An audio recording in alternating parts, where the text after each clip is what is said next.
This video was sponsored by A Better Route Planner. Yo, what's up? We are now at, well, let me guess, where are we really? I have no idea, man. I've never been in before. Okay, we are at Ioniq. We're charging up now the EQA. This is called 250. I don't know what the heck it means. It's not 250 horsepower, 250 miles of range maybe. But this is a front wheel drive, the cheapest Mercedes, the proper EV, not the B class.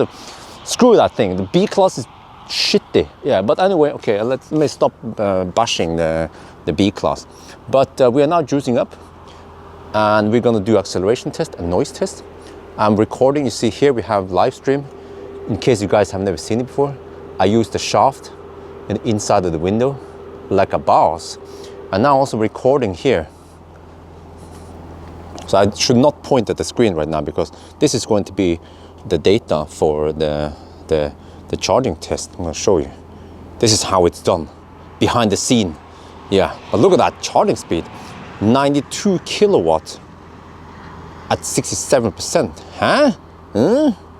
But on the other hand, this is a 79.5 kilowatt hour battery, but only 66.5 kilowatt hour usable. So Mercedes, they just have a massive 13 kilowatt hour buffer.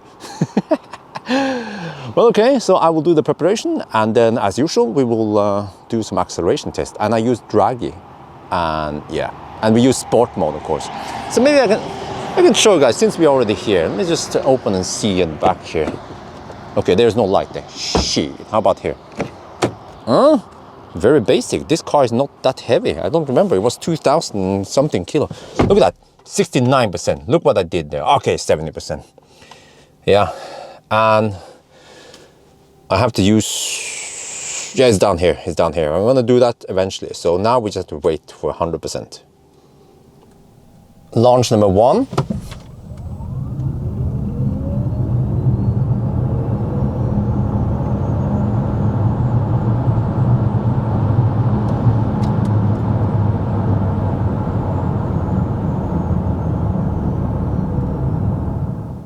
Launch number 2.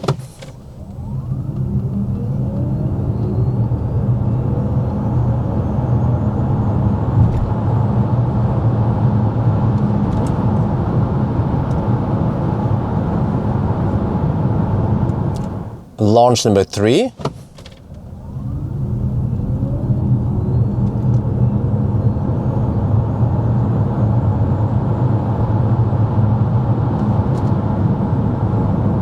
Nice strong regen.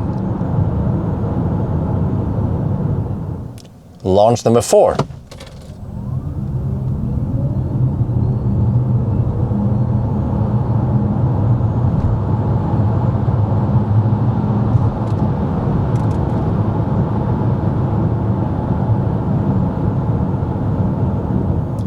All right, we're back home and now let's take a look at the Google Sheet. So here we see the result. Compared to Ioniq, you see that it's just neck and neck. So it was 8.14 seconds, and you see according to the spec, the spec is a little bit pessimistic, 8.9 seconds. We're a lot faster than spec. That's very nice. So what else should I say? If you scroll a little bit to the right here, you see that the weight. Yeah, the weight on EQA is lower than Ioniq, but it has less horsepower. But the EQA has more torque. It's 375 Newton meter torque. The Ioniq has only 310 or something, if I remember correctly, in the low 300s. So that's why we can even match Ioniq. So, you know, it's always the whole torque versus horsepower question. Maybe I should include the torque numbers here. What do you guys think? I just included the horsepower because we want to see a horsepower to weight ratio, which is of course better. Well, actually no, it's Ioniq versus EQA. It's pretty neck and neck there. So only 190 horsepower, but on the front wheel. On the other hand though, I don't feel too much torque steer usually we have lots of horsepower in the front wheel, you feel a little bit torque steer, but it still feels a bit, I mean, actually still feels quite planted, even if I hammer it. And then, okay, so that's for the acceleration, not too much to expect, I guess. Around 8 seconds, feels a bit slow compared to other cars with 7 seconds or better. Okay, and then, but when it comes to noise though, that's the interesting part. I mean, I felt already the first time I sat and started driving that this is a noisy car, and it is, well, I guess it depends how you define noisy, right? Because EQA is there with 69 decibel average, and then EQC is on the very top here. It's just a world difference, EQC and EQA. And see, EQC even has 20-inch wheels, 45 profile. You can imagine if we use 55 profile wheels on the EQC, how quiet that one will be. But then as for EQA, even 55 profile 18-inch, it's still noisy, and we're using Bridgestone Alenza. What was it for the EQC again? Pirelli Scorpion. Okay. But you see that Bridgestone Alenza is very common for the cars from, well, I guess some of the German cars, I guess.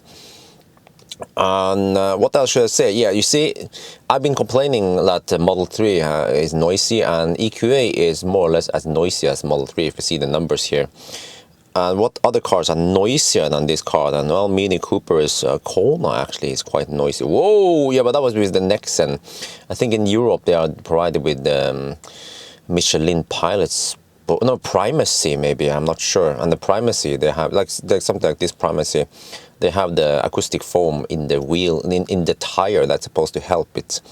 But you see noisy cars down here, and then quiet cars up here. Model X Raven. Really? Raven is actually kind of noisy. Huh, really? Okay. Polestar, yeah. So, what is it to say then?